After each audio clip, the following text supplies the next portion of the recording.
2006 के बाद में हरियाणा में जो कर्मचारी लगे हैं उनको पेंशन नहीं है। अगर उनको पेंशन मिलती है तो 1500-2500 रुपये मिलते हैं। और जो एमएलए एमपी हैं वो अगर 4 बार बन जाते हैं, 5 बार बन जाते हैं तो उनको 5-5 पेंशन मिलती है। एमपी की अलग और एमएलए की अलग। और कर्मचारी सारी जीवन जवानी समाज की भलाई के लिए, देश की तरक्की के लिए लगा देता है। उस कर्मचारी को पेंशन क्यों नहीं है? अगर ये एनपीएस यूपीएस इतने बड़े हैं तो पहले विधायक एमपी सांसद अपने ऊपर क्यों नहीं लागू करते? जनता की आवाज सुनते नहीं है। जो सेवाएं हैं, चाहे शिक्षा की है, चाहे स्वास्थ्य की है, चाहे परिवहन की है, चाहे दूसरी सेवाएं हैं, जितनी सरकार है सबसे पीछा छुटाना चाहती है। शिक्षा में निजीकरण हो रहा है और लाखों रुपए फीस हो गई है। स्कूल बंद हो रहे हैं, लाखों पद टीचर के खाली पड़े। अस्पतालों में कैशलेस मेडिकल के नाम पर प्राइवेट अस्पतालों को और बीमा कंपनियों को सारा हेल्थ दे दिया। जो ढांचा है वो जर्जर है। डॉक्टरों की पोस्टें खाली हैं, पैरामेडिकल स्टाफ है नहीं, क्लास 4 एक भी नहीं है, सब ठेके के। और वादा क्या किया था मोदी जी ने कि क्लास 4 को सबको पक्का करूंगा, सब उनके बांध हुए थे और उनकी कच्ची नौकरी ठेके पे है, ठेकेदार के लिए। तो ये जो निजीकरण है हम इसका भी विरोध करते हैं। साथ साथ हमारी जो पेंशन हम पहले ले लेते हैं वो कम्यूट करा लेते हैं। वो कम्यूटेशन का पीरियड वर्तमान ब्याज दर में 11 साल में पूरा हो जाता है। ये सरकार 15 साल तक हमारे पैसे काटती, 4 साल ज्यादा। ये हमारे डिमांड का अनदेखा करना इनके सरकार के लिए नंबर 2 ये हमारा 18 महीने का कोरोना के नाम पर में महंगाई भत्ता को रोक लिया है।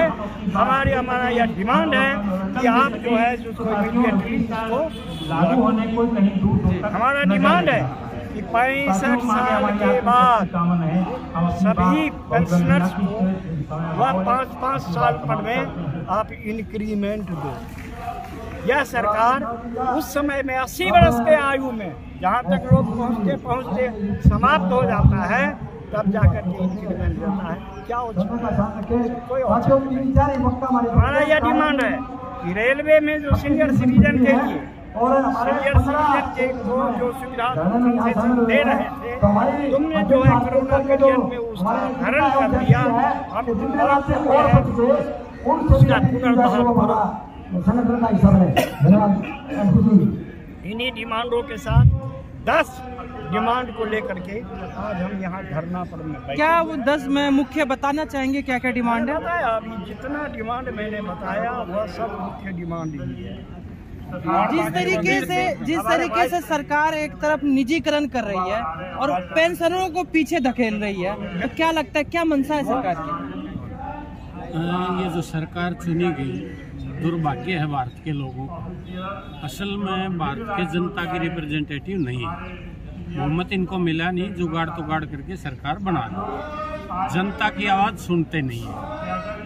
जो सेवाएं हैं, वो चाहे शिक्षा की है, चाहे स्वास्थ्य की है, चाहे परिवहन की है, चाहे दूसरी सेवाएं हैं, जितनी सरकार है सबसे पीछा छुटाना चाहती है। शिक्षा में निजीकरण हो रहा है और लाखों रुपए फीस हो गई है। स्कूल बंद हो रहे हैं, लाखों पद टीचर के खाली पड़े। अस्पतालों में कैशलेस मेडिकल के नाम पर प्राइवेट अस्पतालों को और बीमा कंपनियों को सारा हेल्थ दे दिया। जो ढांचा है वो जर्जर है। डॉक्टरों की पोस्टें खाली हैं, पैरामेडिकल स्टाफ है नहीं, क्लास 4 एक भी नहीं है, सब ठेके के।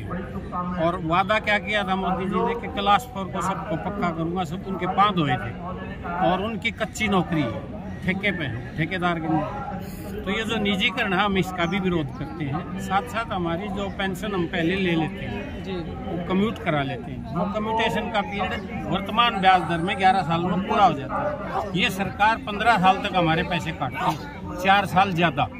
जब हिसाब किताब है जो हो गया तो उसमें ज्यादा क्यों काट रहे हैं?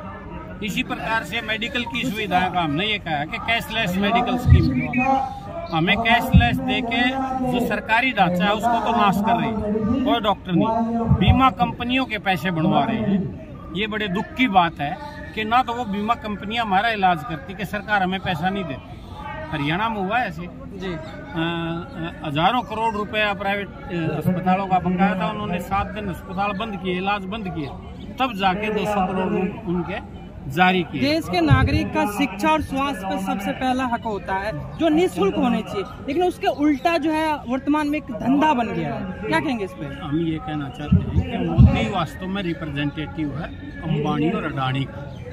अभी अडानी को बिहार में 1050 एकड़ जमीन जिसमें 10 लाख पेड़ लगे हुए 1 रुपए में दे दी ठेके, और वो 10 लाख पेड़ काटेंगे आम और लीची के। और ढोंग क्या करते हैं, एक पेड़ माँ के नाम। अरे जो पहले लगे हुए हैं पूरे वृक्ष हो गए, फल देने लगे, उनकी सेवा करो ना, उनको बचाओ। ऐसे ही 5600 एकड़ जमीन अंबानी को धारावी की और बॉम्बे की रेलवे लाइन की बहुत इंपॉर्टेंट जमीन जहाँ करोड़ों का फ्लैट मिलता है, वो उनको दे दिया कि इनका सुधार करो। अब धारावी मान लो 10 एकड़ में है, उसको 1 एकड़ में ही बहुमंजिली इमारत बना देंगे और बाकी जमीन को ये लोग पैसे वाले इस्तेमाल करेंगे। तो जो कारपोरेट है, जो धनी है, उनका और बीजेपी आरएसएस का गठजोड़ की सरकार है। वास्तव में भारत के लोगों की सरकार ये है ही नहीं। जिस तरीके से निजीकरण करा जा रहा है लगातार और पेंशन भी बंद कर दिया लगभग, तो इसका क्या मंसूबा हो सकता है कि नई पीढ़ी जो गवर्नमेंट जॉब की तरफ ना जाए इस तरीके? पेंशन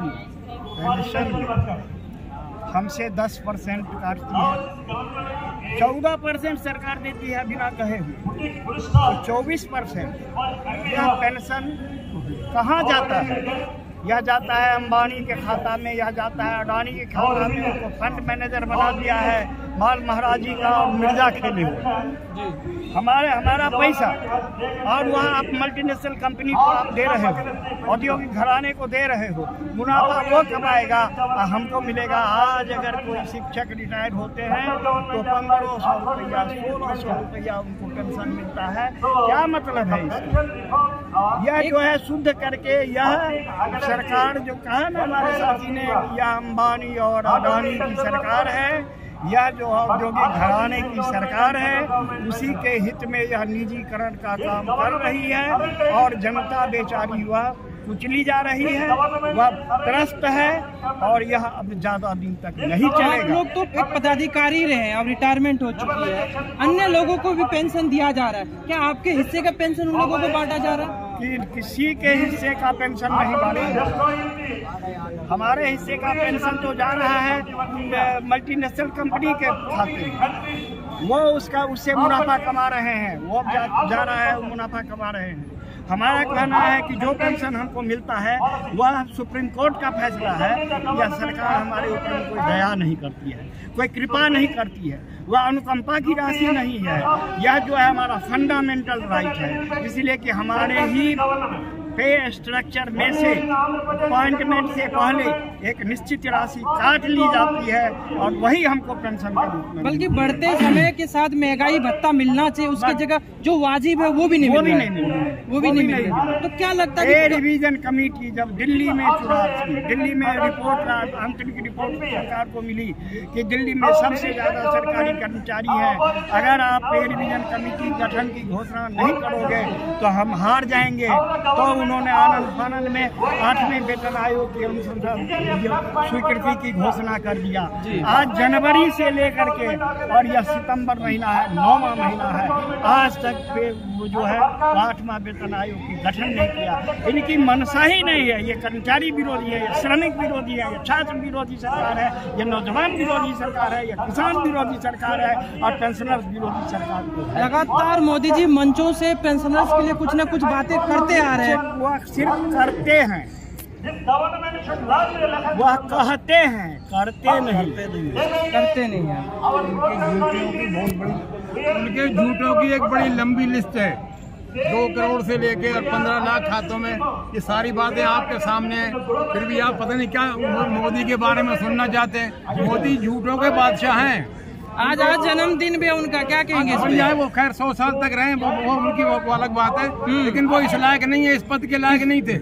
लेकिन अब बस जोड़ तोड़ करके सर आपसे एक सवाल परंतु करके वो सत्ता में बैठे हुए हैं। जी जी, अभी कितने स्टेट से आए हुए आज आप सभी यहाँ पर मौजूद हैं? भारतवर्ष पूरे देश से। आज किन किन को आप देने वाले हैं मेमोरेंडम? प्रधानमंत्री वित्त मंत्री को प्रेस को भले सरकार सुने ना, पर जोड़ नहीं कम होनी चाहिए। सरफरोशी की तमन्ना अब हमारे दिल में है, देखना है जोड़ कितने बाजुए कातिल में। जी सर, क्या कहना चाहते हैं? आज जो मानधना दिया गया है ऑल इंडिया लेवल पर पेंशनर्स द्वारा दिया जा रहा है, और उसमें जो हमारी डिमांड है 10 सूत्री मांग पत्र है, उसमें फर्स्ट जो वित्त विधेयक 2025 जो सरकार लेके आई जनवरी में, उसमें 8वां वेतन आयोग लागू करने की बात है। वो अभी तक सरकार ने नोटिस जारी नहीं की, लेकिन उसमें प्रावधान ये कर दिया सरकार कि जो कर्मचारी 31/12/25 तक रिटायर हो जाएंगे उनको 8वें वेतन आयोग का लाभ नहीं मिलेगा, जबकि इससे पहले कभी नहीं हुआ, बराबर लाभ मिलता रहा है। तो फर्स्ट तो इसके विरोध में मास धरना है, जो हमारी मेन डिमांड है आज की। दूसरा, हमारा जो कैशलेस चिकित्सा है, हम जो कर्मचारी रिटायर हो जाते हैं उनको मुफ्त में इलाज होना चाहिए, वो कैशलेस चिकित्सा हमको नहीं मिल रही। तीसरा, हमारी जो पेंशन वृद्धि होती है वो सरकार करती है 80 साल के बाद 20%। हमारी डिमांड ये है कि 65 के बाद 5, 70 के बाद 5, 75 के बाद 5, मतलब जब महंगाई भत्ता पेंशन में वृद्धि होती है 80 साल तक कर्मचारी 2% बच पाते हैं, तो उसका लाभ नहीं ले पाते। तो ये हमारी डिमांड है। दूसरा, हमारे ये जो कम्यूटेशन पेंशन होती है, हम रिटायरमेंट के समय जो एडवांस लेते हैं वो हमारी 11 साल में करनी चाहिए, जबकि अब कट रही है 15 साल में। जब ब्याज का रेट घट गया तो वो भी कम होना चाहिए पीरियड भी, तो वो सरकार नहीं कर रही है। तीसरा, जो हमारे फैमिली पेंशनर हैं, हमारे जो फैमिली पेंशन है उनको LTC का लाभ सरकार नहीं दे रही, वो भी मिलना चाहिए। जब हमारी फैमिली हमारे पीछे है तो उसको सरकार लाभ दे। जब दूसरी तरफ ये हमारे जो राजनेता हैं, चाहे MLA MP हैं, जो भी हैं, ये अपनी पक्ष के अपनी पेंशन बढ़ानी हो, अपने भत्ते बढ़ाने हो, एक कलम से साइन करके बढ़ा लेते हैं।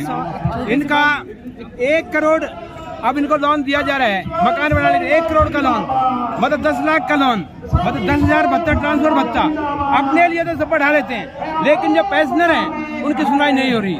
तो इन डिमांडों को लेकर के जैसे, और हमारी ये जो वरिष्ठ नागरिक हैं, पहले रेलवे में, हवाई जहाज में जो कंसेशन यात्रा थी वो सरकार ने बंद कर दी, तो हम करें उनको पुनः चालू किया जाए। तो ये जो सुविधाएं हैं, चाहे शिक्षा, चिकित्सा और स्वास्थ्य, बिजली, पानी, ये जो पब्लिक चीजें हैं, ये जनता को सस्ते दामों में मुहैया होनी चाहिए, जो कि आज महंगाई बढ़ती जा रही है। तो इसके विरोध में आज हमारा धरना है। मैं ये पूछना चाहूँगा आपसे कि कोई भी सरकारी नौकरी करता है सिक्योर लाइफ के लिए, अपने परिवार के लिए, अभी जिस तरीके से पेंशन के लिए आप लोगों को लड़ना पड़ रहा है, आप पारिवारिक जीविका जो है कैसे चलाते हैं आप लोग? देखिए, जो गवर्नमेंट कर्मचारी होता है, पहले ये था पेंशन बनेगी, इसके सिक्योर लाइफ होगी, और अपने बच्चे चाहे अलग रहें चाहे इकट्ठे रहें, लेकिन उनका डिपेंड नहीं रहेगा। आज जो ओल्ड पेंशन स्कीम है वो सरकार ने बंद कर दी, और न्यू पेंशन स्कीम सरकार लेके आई है। तो उसमें अंशदान पेंशन योजना स्कीम है, उसमें किसी की पेंशन 1500 बनेगी, किसी की 2000, किसी 2500। तो उसमें तो बीड़ी बंडल का भी खर्चा नहीं चलता। तो आज फुल्ली डिपेंडेंट, अगर घर में बच्चा बेरोजगार है, रोजगार नहीं है, और उसकी पेंशन से गुजारा हो रहा है, तो घर में भूखे मरने की नौबत आ जाएगी। तो इसलिए सरकार से उम्मीद यही करते हैं कर्मचारी कि उनकी जो पुरानी पेंशन है वही बहाल हो, ताकि उनका भी गुजारा हो सके। एक उम्र के बाद करे तो करे क्या कहना चाहिए? इस उम्र के बाद तो सरकार ने भगवान के भरोसे छोड़ दिया। सच्चाई तो ये सरकार ये सोच रही है कि अब ये बुजुर्ग हो गए, इनकी हमको जरूरत रही नहीं, जबकि सच्चाई है कि बुजुर्ग तो हो गए, लेकिन आज जितनी समाज को बुजुर्गों की जरूरत है, इतनी सारी नौजवानों की तो खैर जरूरत होती है हमेशा, लेकिन बुजुर्ग भी एक कड़ी है, बुजुर्ग एक नींव है और एक कड़ी के रूप में काम करती है। इसकी जो जीवन यापन है, जो समाज का ढांचा है, ये बगैर बुजुर्ग को चल नहीं सकता। और वैसे तो सरकार ये कह रही है बुजुर्गों को सम्मान देते हैं, बुजुर्गों के नाम पे दुनिया भर की स्कीमें चलाई, हकीकत ये है कि बुजुर्गों को मिल कुछ नहीं। वो भी एक बुजुर्ग हो गए हैं 75 साल के। हाँ, वो 75 साल के हो गए, लेकिन वो तो अपने आप को जवान समझ रहे हैं, पूरी दुनिया घूम रहे हैं आजकल, कोई दिक्कत नहीं है उन्हें किसी किस्म की, क्योंकि घर से तो उन्हें को देना नहीं पड़ रहा है। लेकिन हमें भी जो हमारी पेंशन बंद की है, वाकई में एक सामाजिक की जो जिम्मेदारी थी सरकार की, वो उससे भाग रही है सरकार, और हमारी लाइफ बर्बाद कर रही है। ठीक है, आप क्या कहना चाहते हैं? मैं रिटायर्ड कर्मचारी संघ हरियाणा का वरिष्ठ सचिव धर्मपाल शर्मा। मैं ये कहना चाहता हूँ कि हमारे संविधान में जन कल्याणकारी शब्द लिखा हुआ है। सारी जनता को फ्री में शिक्षा मिलनी चाहिए, फ्री में स्वास्थ्य लाभ मिलना चाहिए, लेकिन अब सरकार को जन कल्याणकारी शब्द हटा देना चाहिए, क्योंकि अब सरकार जन कल्याणकारी नहीं रही है। 2004 के बाद में जो केंद्र सरकार में कर्मचारी लगे हैं उनको पेंशन नहीं है। 2006 के बाद में हरियाणा में जो कर्मचारी लगे हैं उनको पेंशन नहीं है। अगर उनको पेंशन मिलती है तो 1500-2500 रुपये मिलते हैं। और जो MLA MP हैं वो अगर 4 बार बन जाते हैं, 5 बार बन जाते हैं तो उनको 5-5 पेंशन मिलती है। MP की अलग और MLA की अलग। और कर्मचारी सारी जीवन जवानी समाज की भलाई के लिए, देश की तरक्की के लिए लगा देता है, उस कर्मचारी को पेंशन क्यों नहीं है? अगर ये NPS UPS इतने बड़े हैं तो पहले विधायक MP सांसद अपने ऊपर क्यों नहीं लागू करते? जब कर्मचारी की बात आती है तो DA 2% बढ़ाते हैं और लोकसभा में अपना 26% बढ़ा लेते हैं। हरियाणा में भूतपूर्व विधायकों के मेडिकल के 10,000 रुपए कर लिए और घूमने फिरने के 10,000 रुपए बढ़ा लिए, जबकि कर्मचारी को 1,000 रुपए देते हैं। क्या वो ज्यादा बीमार होते हैं? कर्मचारी बीमार नहीं होता। पेंशनर्स की जो सुविधाएं लड़ाइयाँ लड़कर ली थी वो ये सरकार कटौती कर रही है। तो हम इसलिए सारे इकट्ठे हुए हैं, देश से सारे आदमी आए हैं। अखिल भारतीय राज्य सरकारी पेंशनर्स फेडरेशन के नीचे हम यहाँ इकट्ठे हुए हैं ताकि पुरानी पेंशन स्कीम लागू की जाए।